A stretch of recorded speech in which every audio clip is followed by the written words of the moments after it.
Fait que premièrement, je suis allé voir Andrés, Ouais! qui m'a prêté ses écouteurs ici. J'aime ce gars. Il est fucking nice, ce gars.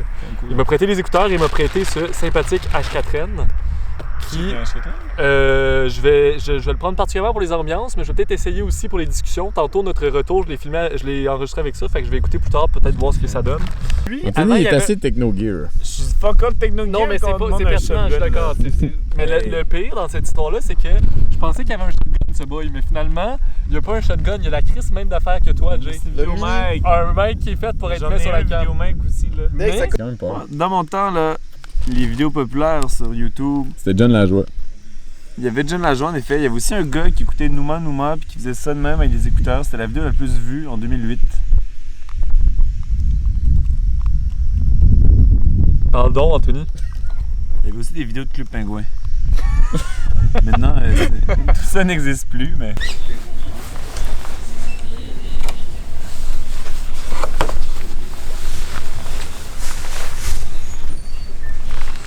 Je suis content de lâcher ça. Je suis toujours.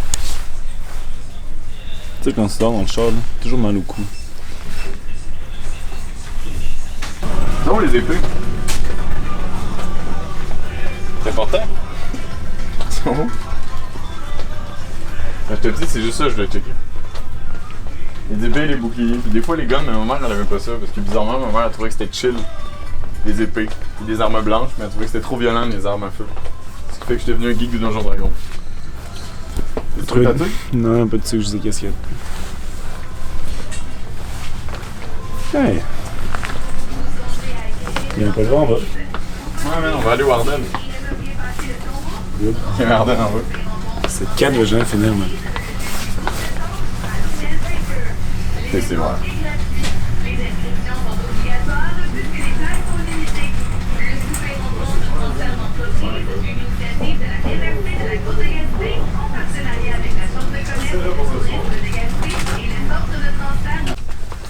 Regarde vous-même. Je suis le baron Leroux. Ah!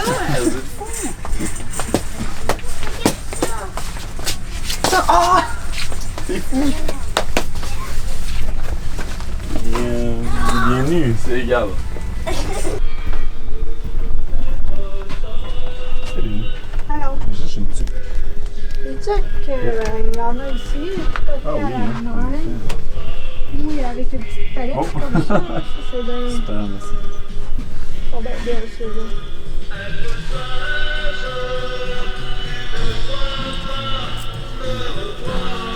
Tu à ton goût?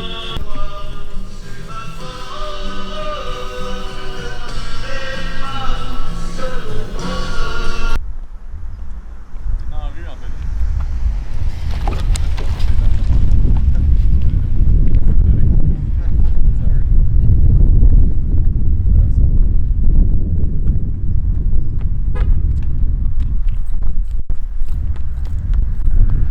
Par là.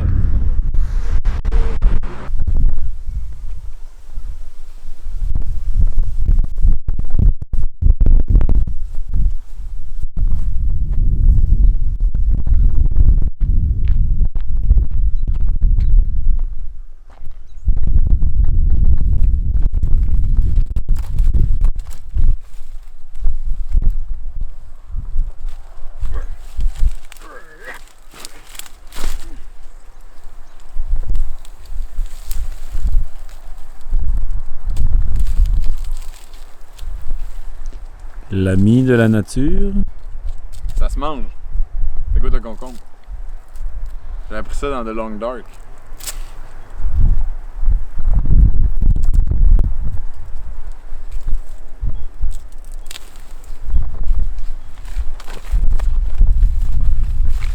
Non, pour vrai, c'est vraiment pas bon.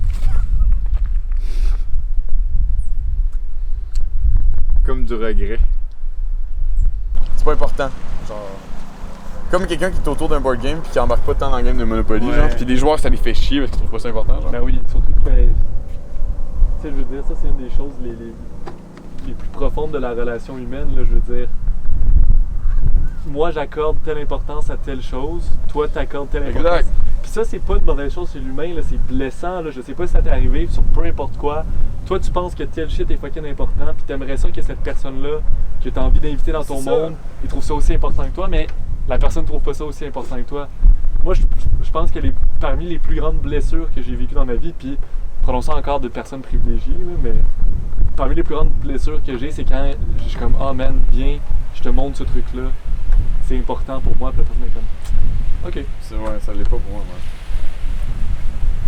Mais moi, je pense que c'est une des choses les plus belles que tu peux ressentir au monde, l'empathie. Quand tu arrives à un stade où est-ce que, à un moment donné, quelqu'un te dit quelque chose, puis pendant cet instant précis-là, vous vous connectez pas juste rationnellement, là, il y a quelque chose qui se passe à l'intérieur qui était comme « OK, c'est ça que tu sens.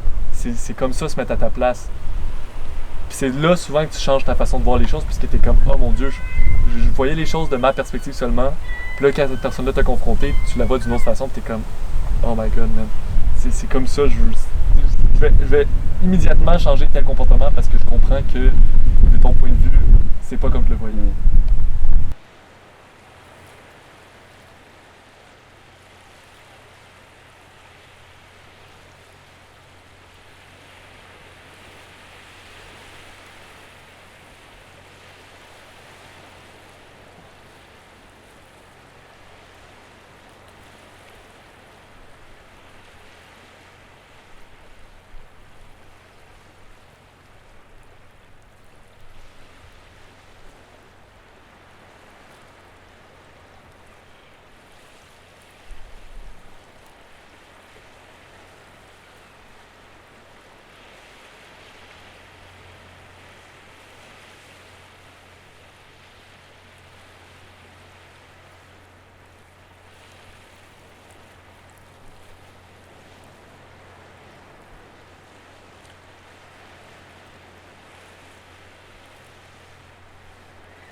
temps que je voulais des enfants. Genre, j'ai réalisé que je voulais des enfants. Tu sais, on se dit toujours, ouais, tu sais, plus tard, j'aurai des enfants, sûrement, tu sais. Là, j'ai vraiment réalisé que j'en voulais. C'était vraiment. Je sais pas trop comment le décrire. C'était comme une espèce d'instinct, l'instinct paternel, là, si on peut dire. Là, je sais pas, c'était vraiment... j'ai ressenti que c'était quelque chose que je visais, c'est quelque chose que je me projetais aussi, mais quelque chose que je désirais fondamentalement. C'était vraiment étrange comme sentiment, c'est la première fois que ça m'a fait ça. L'autre réalisation, c'est que mes priorités par rapport à la vie ont changé un peu. Avant, j'étais très angoissé par la performance, mais surtout la performance au travail. Qu'il fallait que je trouve un peu ma voie, qu'il fallait que je me donne dans mon travail, que j'arrive à atteindre des espèces de niveaux de performance, de réussite qui soient au-delà un peu de la moyenne. Si je veux dire, je viens de 2 parents qui ont vraiment réussi, qui ont des carrières qui marchent vraiment bien, qui sont au top de leur travail, au top de leur carrière, qui ont eu beaucoup de succès dans leur recherche. Je m'étais toujours mis ça un peu comme critère. Mais j'ai réalisé aussi, puis c'était en parlant à mon père, qui quand je lui ai posé la question que c'était quoi la réussite pour lui, il m'a tout simplement dit que la réussite c'était être une bonne personne pour les personnes qu'il aime. Puis en me disant ça, il m'avouait que c'était pas vraiment ça qu'il avait fait dans sa vie. C'est quelqu'un, je veux dire, il est au top de sa carrière, là, on peut pas plus réussir que lui dans ce qu'il a fait, puis il considère pas ça comme de la réussite, il considère pas ça comme du succès, au contraire, il considère ça comme un échec un peu de ce que la vie avait à offrir. Je sais pas, ça m'a fait réaliser un peu que ça m'a enlevé un poids, ça m'a enlevé le poids de une espèce d'anxiété de trouver ma voie, de performer dans ce que je faisais, puis de donner tout ce que j'avais là-dedans. Je commençais à réaliser que la vie est belle, la vie mérite d'être vécue, puis que ce qui est incroyable au fait d'être un être humain, dans le fond, c'est de pouvoir aimer, c'est de pouvoir être ensemble, c'est d'avoir des amis, c'est d'avoir une famille. Je sais pas, ça m'a changé un peu, c'était...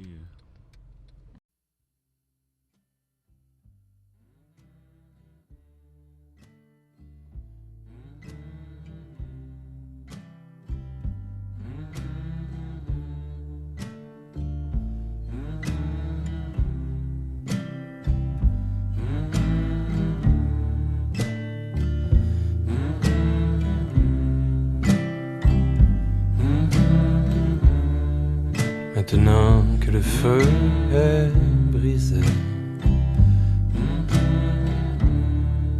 que les oiseaux mangent la tête,